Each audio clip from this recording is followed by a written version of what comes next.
ನಮಸ್ತೆ ಸ್ನೇಹಿತರೆ, ಇವತ್ತು ವಿಡಿಯೋ ಮಾಡಲು ಕಾರಣ ಏನೆಂದರೆ, ಇವತ್ತು ಮೊನ್ನೆ ದಿನ ಬಂದು ನಮ್ಮ ಮನೆ ಹತ್ರ ಇಲ್ಲಿ ಹೊಲದ ಹತ್ರ ಬಂದು ಈ ನಮ್ಮ ಚಿರತೆ ಬಂದೆಲ್ಲ ದಾಳಿ ಮಾಡಿರುತ್ತೆ ಕುರಿಗಳದ್ದು.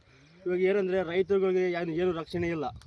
ಇಲ್ಲಿ ಏನಂದರೆ ಮಳೆ ಇಲ್ಲ, ಬೆಳೆ ಇಲ್ಲ, ಯಾವುದೇ ಕಾರಣಕ್ಕೂ ಒಂದು ಸಾಬೀತಿ ಇಲ್ಲ. ಇಲ್ಲಿ ಯಾವುದೇ CM ಇವಾಗ DK ಶಿವಕುಮಾರ್ ಆಗಿರ್ಬೋದು, ಈಗ ಇವಾಗ 1 ಲಕ್ಷ 2 ಲಕ್ಷ ಸಾಲ ಮಾಡಿದರೆ ಬ್ಯಾಂಕಲ್ಲಿ ಅದು ಮನ್ನಾ ಆಗಿಲ್ಲ, ಏನಾಗಿರಲ್ಲ. ಇವಾಗ ಒಂದು ಬೆಳೆ ಇರಲ್ಲ, ಏನಿರಲ್ಲ ಅಂದರೆ ಒಂದು ಕಾಡಲ್ಲಿ ನಾವು ಹೆಂಗಿರ್ಬೇಕಂದ್ರೆ ನಮಗೆ ಇದಾಗ್ತಿಲ್ಲ. ಅದ್ರ ಮೇಲೆ ಇದು ಚಿರತೆ ಬರೋ ಬಂದು ಇಲ್ಲಿ ದಾಳಿ ಮಾಡಿರುತ್ತೆ. ಇವತ್ತು ರಕ್ಷಣೆ ಇಲಾಖೆ ಅರಣ್ಯ ಇಲಾಖೆಯವರು ಬಂದು 3 ದಿನ ಒಂದು ಬೋನ್ ಇಟ್ಕೊಂಡಿರ್ತಾರೆ. 4ನೇ ದಿನಕ್ಕೆ ಬಂದಿದ್ದು ಬಿದ್ದಿರುತ್ತೆ ಚಿರತೆ. ಅದಕ್ಕೆ ಒಂದು ವಿಡಿಯೋ ಮಾಡ್ತೀನಿ ಗೆಳೆಯರೆ, ಸ್ನೇಹಿತರೆ.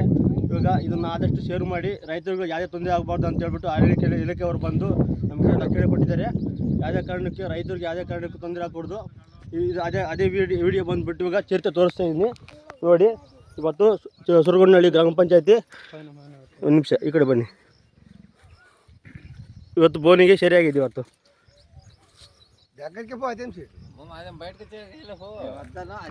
ನೋಡಿ ಚಿರತೆ ನಮ್ಮನ್ನೆಲ್ಲ ಅಯ್ಯೋನ್ಸ್ಬಿಟ್ಟು ಇವತ್ತು ಚಿರತೆ ಬೋನಲ್ಲಿದೆ.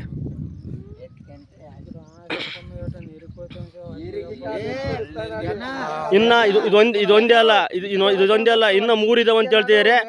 ಇದೊಂದೇ ಅಂತ ಮರಿನ ನೋಡಿದ್ರೆ ಅಂತ ಹೇಳ್ತಾರೆ ಎಲ್ಲ ಕಡೆ. ಇವಾಗ ಇದೆ ಅಂತ ಹೇಳ್ತಿದ್ದಾರೆ. ಇವಾಗ ನೋಡಿ, ಇದೊಂದು ಇನ್ನು ತಿರ್ಗಾ ಬೋನ್ ಇಕ್ಬೇಕಂತ ಹೇಳ್ತಾ ಇದೀವಿ. ಇದು ಅರಣ್ಯ ಇಲಾಖೆಯವರಿಗೆ ಇದು ತಗೊಂಡೋಗಿ ಇನ್ನೂ ಬೋನ್ ಒಂದು ಇಕ್ಬೇಕಾಗುತ್ತೆ.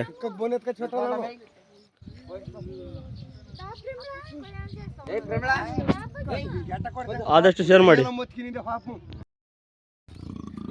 ಇವತ್ತು ಸುರಗೊಂಡನಹಳ್ಳಿಯಿಂದ ಇವತ್ತು ಲಾಕ್ ಆಗಿದೆ ಚಿರತೆ ತವಂದಿ ಕೆರೆಯಲ್ಲಿ.